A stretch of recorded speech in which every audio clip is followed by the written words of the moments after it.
Souparnika ஸ்பந்தன் apartment குடியிருப்பு வாசிகள் அனைவருக்கும் எனது மாலை வணக்கத்தினை தெரிவித்துக் கொள்கின்றேன். ஒவ்வொருத்தங்களுக்கும் ஒவ்வொரு மாதிரி வீடுகள் பிடிக்கும், ஒவ்வொருத்தங்களுக்கு இண்டிவிஜுவலாக பிடிக்கும், ஒவ்வொருத்தங்களுக்கு அப்பார்ட்மெண்ட்டில் குடியிருக்கிறது பிடிக்கும்.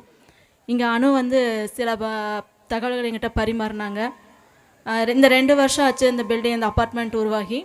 இந்த 2 வருஷத்தில் ஒருத்தங்களோட ஒருத்தங்க நாங்கள் நல்ல பாண்டிங்காக இருக்கோங்க. ஒவ்வொரு பண்டிகையும் நாங்கள் எல்லாருமே சேர்ந்து சிறப்பாக கொண்டாடுவோம் அப்படின்னாங்க.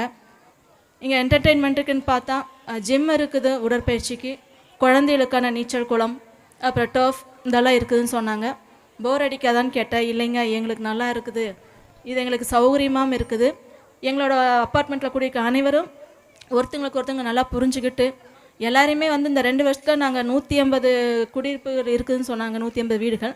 அந்த 180 வீடுகளுக்குமே எங்களுக்கு எல்லாருமே நல்லா ஒருத்தவங்களுக்கு நல்ல பழக்கம் இருக்குது. யார் கேட்டாலும் நாங்கள் சொல்கிற அளவுக்கு நாங்கள் தெரிஞ்சு வச்சுருக்கிறோம் அப்படின்னு சொல்லி பகிர்ந்துக்கிட்டாங்க. அவங்களோட மகிழ்ச்சியை பகிர்ந்துக்கிட்டாங்க. எனக்கு மிக்க மகிழ்ச்சி. சார் ஒருத்தர் பாடினார், ஜாதி மதம் பேதம் எதுவும் இல்லை என்று. இங்கே அதுதான் வேணும். அப்படி இருந்தால் மட்டும்தான் தமிழ்நாடு தலை சிறக்கும். எங்களுக்கும் அப்படித்தான். நாங்களும் யாரும் ஜாதி மதம் பேதம் எதுவும் பார்க்கறது கிடையாது. அனைவரும் ஒன்று என்று தான் நாங்கள் எப்போவுமே எங்களோட உழைப்பு இருக்கும். எங்களோட கழகத்திலையும் சரி, எங்கள் முதல்வர்கள் கட்சி பற்றி பேசணும் தப்பு எடுத்துக்கிறதா, நான் இருக்கிறத நான் பேசிட்டு தான் இருக்கணும்.